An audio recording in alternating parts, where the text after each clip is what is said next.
دەباشە جارە دەباشە من تۆزی ئیشی کارم هەیە دوای تەلەفۆن بۆکەمەوە باشە بە قوربان دەباشە جەرگەکەم دەیخوا حافیز سعید هەوڵە ئەوە قسە لەگە چێ دەکەی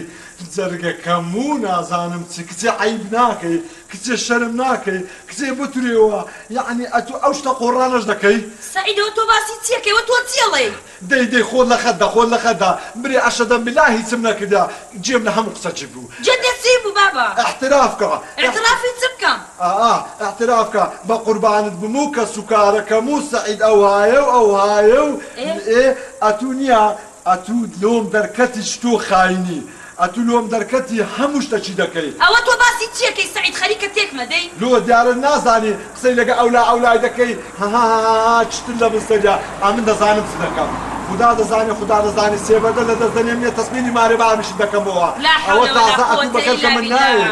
برا غلط تێگەیشتووی والله وبالله وتیلا غلط تێگەیشتووی سعید غلط تێگەیشتم من چۆنە دڵم دێ خیانەت کەم لە تۆ من کێمەیە لە تۆ زیاد کە چۆ گوێم لێ بوو بەجێ خۆم بەجێ تو خۆم باوەکەمیان بەدەوێت و لا إله إلا الله لا إله إلا الله کورە سعید تۆ غەڵەتی ئەوە کاکم بوو برا گەورەکەم بوو كنتي عمل لزاي قد يعني عمري ما جيت او عمري اما نمديت يا بشر بريتا كاتشي بقربان بمو او ها ودرم لي عاجز بو اتدري من الشكاندو او اشتقور قرانا بتمال لبن سري كاكن يبري ولا كاكن بو بخدا اوشتانا اخواتن اما دزانم يعني اسا تودل لما بيس كردوا سعيد يعني من خيانة اللي كم سعيد هروية نقدر كروانية بو أول ده غلطي بو أول ده مشكت بلايشتي خرابة أروان أمن دمجو دخوازو هاتسا خور رزق هاتسا أمن نمساني أو كله بستريتو أمن دمجو داخوا إلى عمني دوي إلى عمني خوش دوي لبوم الوضع كات أروان سعيد من شان صالة لقطو متايسة خلط إلا من بيني وتخوا مقصي هيكي من دارين بيسني من كميلة وزاتر بس توم خوشة والله أو كاك ما ضلني عاجز كردبو ليم توربو منش مرحبا يمنا كتي أوروبيا كاتينو آش بينو خيانة منادي تولتو بس أوديتم بروشوري أم بخم دزان فكر أو حالة سعيد بروشوري هل تتو فيرتا أوشتوكا ماري خرشكاو كل ما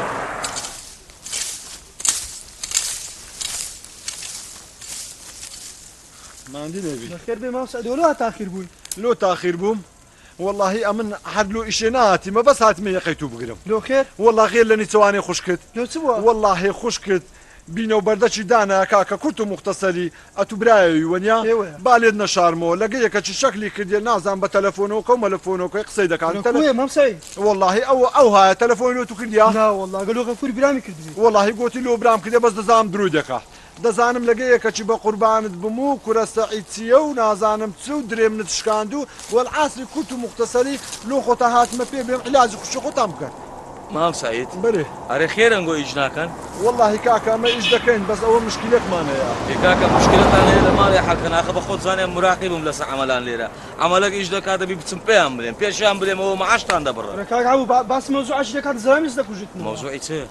کاکە والله ئەتوش مراقیبمانی ئەوە کوڕێخە زوورمان دەزانم کوڕێخە زوورما کاکە من چوومەوە مارێ خوشتم دیت بە تەلەفۆنی قسەی لەگەیەکەچی دەکرد بە قوربانت بمو ئەو زەوانیا ئەمن پێم گوتی کەیف خۆتان لەگە خوشت خۆتان ئەمگۆ ئەو خوشکەنگۆ هیچ کەرەکە من ناحەوێتەوە تو دەزانی چێ مام سعید بەخۆی هەندێک جار ئینسان بەردی بە تاریکی وەدەنێت شتی بە تاریکی هاتە بەجێی من دەکەی ئاتوو لە دوی ئەو مەوزوعەوە بەونەوەی مەڕۆ بەنەو عەشکە بڕۆ كو يعني من بجي خوم جيم لي بو كو يعني بقول لي بتاريخي وننيم قيدي ناكا ناخو انسان زارو بار سعودك چه دلي ويا چه دلي ونيا زاني كوا اتو دتاني باسانترين ري او جن خو تعقيب كيو اگر رخصتم بده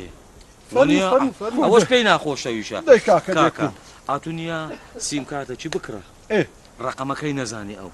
قصي لقبكو اگر جوابي دايوا بخۆشی ئەوە بزانم معنای ڕێزم هەیە لەوانەیە غەڵەتەچی هەبی بەس ئەگە زانێت تەلەفۆنی لە سەقەپات کردی و جوونی پێدای وت شەرمێ ناکەی عیب ناکەی زانش تەلەفۆن نەکەی تەلەفۆنکەی بەمێردم دەڵێم ئەوە معنای وەیە هیچی لە هیچ دانیە و لۆ خۆشم قورعان بزانم میشی غەڵەتەی بۆ داچکە سەری پەدەتەم و بەڕاستە تو ئەرێ وەڵا باش نەگاتە داسی بەجێی من بکە بەو نوعی یعنی ئەمن برێم خۆشتم دەوێت یعنی وەچ عاشقات قسەی لەگەڵ ئەگەر جوابی دام و یعنی ئەوە هەوە ئەگەریش ئەوەی کردم ڕەتی کردمەوە قسەی پێ گوتم یعنی دەکاوە خالیس و مخلیص ئەو برایەکەشی مرتاح دەبی لەو حالەتەی دەو جەکاکە مادامەتونیە ئەو ڕوو ئیجازە بدێ ئەم بچم شتێک ئەوەی بکڕم شتەکە دەبڕۆ ئیجازت باش کاک عبو ئینجازم لێ مژدەستمە دووە مشکلێ ئێمە ناوێ داسەکەی بدەنم بە خۆمیش دەکەم ئەنگۆ هەڕۆن مشکلی حەل کرد دەبڕۆن دێ دابڕۆ دەی سعید بەس سبەینە زوو بێەوە ها بە خودای سبێنێ ئەگەر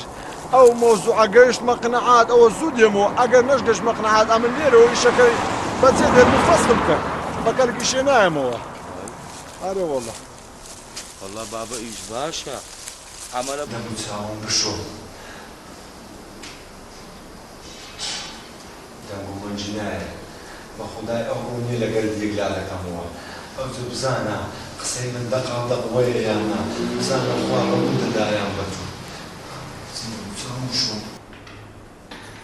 بیسترا جێکانی خەکەمە لە هەمووی باشترە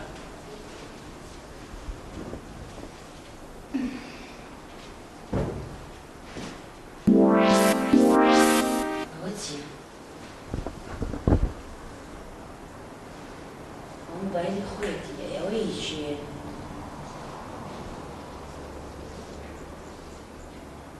ئیشتە لە حەقەتێن دیارە بەتەمای خیانەت پشتیوان بکەی سعید وەنیە؟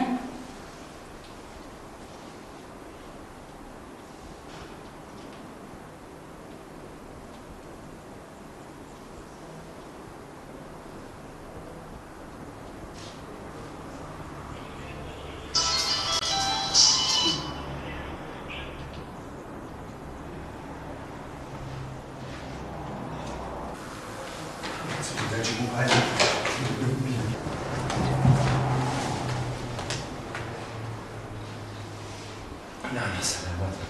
الحمد لله كذا سنة ده كشنو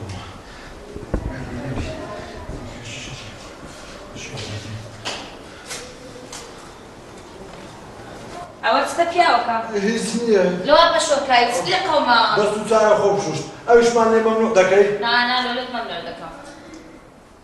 بەس دەڵێن بەشۆکاوی هیچ نییە هیچ نەپەشۆکاوم هیچ ئاین و ئۆنیشم لۆمە بینەوە هیچ بوختان شتیشم نەبوو دروست مەکە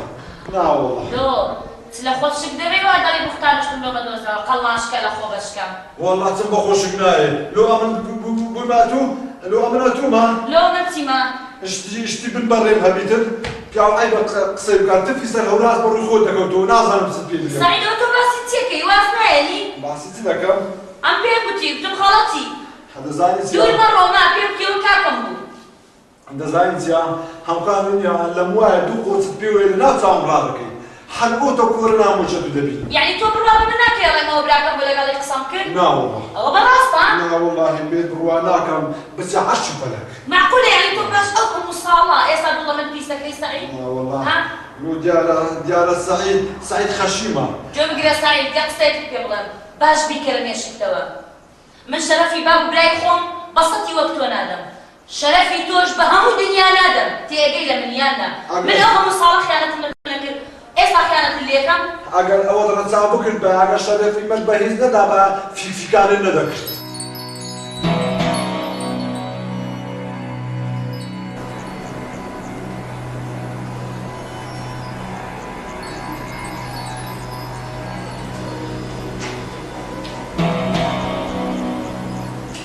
باشە دەبی وەرە چی بیتر چی چی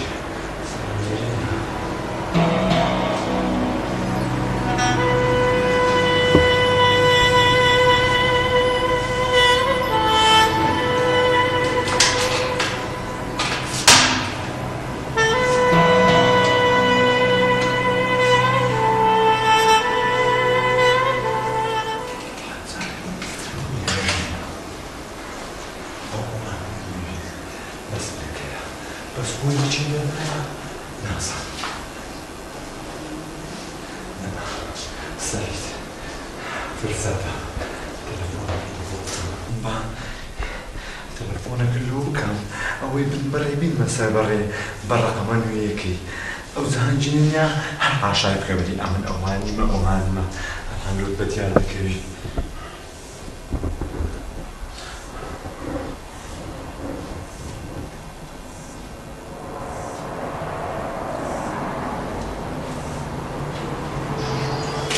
زارسا علوجان چۆنی ئەحواڵ هەی بە قوربانت بم وەستت کووە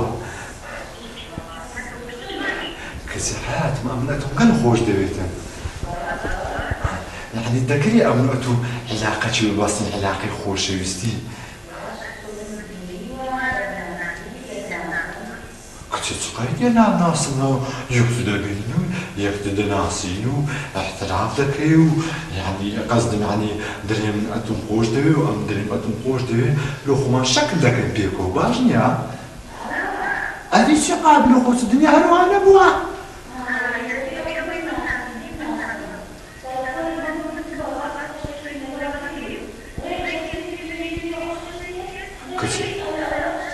کچێ و دەنگە ناسکەی و دەنگە ناسکەی و دەنگت نییە دەرێ قەوانە دەنگ دەرێ تۆپەگورەکە بە من جێم دادەدەی کچێ بە قوربانە ئەمن بەس حەشقی دەنگت بووی مەجارە ڕەنگتم نێتە ڕەنگت ببینم هەر یەک زای دەسوودێ کچێ وەڵا چ دەرێم ئەوە نییە دەبوێ نییە حەزم لێ بتبینم ئەیوە ئەی بە حەقی پێغەمبەری نییە حەزم لێ نییە بتبینم ڕەشێ بمەرە بۆ تو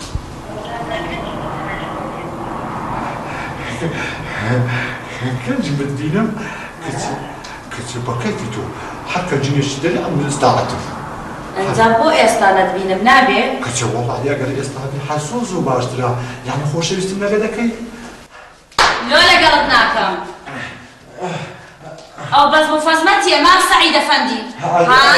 هذه اولنيه خوش يستمنا غداكي خوش يستيك لقلبكم وليا خوش يستيك لقلبكم سعيد او بس متي سعيد هذه خواتو نزاني ورا قميمنا نا نزاني نا ولا نزاني توزاني من يكش كمان نبغتو او في تاني لك ولا داخل وتتشيم لا زور خلطي انا دزان ما ورا قميتو يا سكني وراني كم عم خاندك دو موبايل اللي بيني ريك جرسم بو خم كرت تعجب ما وتم موبايل يبوب لي دانا او تسيو موبايله تاكزاني ماتوي والله او تمثيلي ما نستر منك اي موضوع والله يا دنا امن اول بس دور رؤيتو كري بس دور رؤيتو كري بس ديار والله ديار امن غلطم طبعا تو غلطي لبروي تو ضلت لمن بيسا ببيه السودي تو بعض من ناكي كمن اول كاكم ولا قال قسم كردوانيا بس صرصر وصرتا ايه صرتا يبدا لا بوي كمان ضلت باكو بيلا صرت يبدا روف دنيا وانا شي لقى توك سايكل اتو باخذ تلفون بمنكر دابا شهر سعيدة فنيتي جاينا بلي لمن بيس كدوا دو سير روش جياني لمن طال كدوا ها كاغروف كوي باشي كل صعوبة دكاترة والله أولني لو خماش تقول أنا دمزاني أحسن لك بتقول باش تكا يعني هذا بقول والله كل سنية أنا كل ما يجي من هذا بس والله بقرآن إني أم قلا غلط ها كل والله كاك والله وي بس نيا أمر غرض الرويش مغرض أمن دري ما خش نقول بيس كده وخسيرة قد تذكر ده بوما قربان وأمن دري من راس نيا هزار ليك البودم بقرآن هبي نبي لا فيش تام خيارات دكا ولا بيجيكش كشكل يكريا ولا تسوم بسيتو كارو تسوم موبايلك مكري ولا تلفون ملبوت أرجعك زاني أمن بوك وايد داوي بدي نتوش دكام هذا ما شقوا عافيس استادلت باكو وبكيا زاني سجنك حقاني أمن كردم أتوليكي أمن غلط رويشتم داخل سن كسيت كوتش منيا وهانيا لخوي تيك دايا وسري سوتا قريو سري خيزانه كشي بتقري مار من داري لخوي تيك دايا لسا مسلي ام زوزو داوي لي بدكم اشهد بالله اتلو قري باكتر بوي بس امن درم غلي كدو غشي كدوتم نو الدنيا بس اويش بخداي ام زوزو بشمان دمو داوا لحم كسج دكم بنعرفهم نجوا بقوم تيكتم يعني اشتش غلطم كرد داوا لحم كسج دكم بين يشدني داتي لسر او موضوعي تيك ندى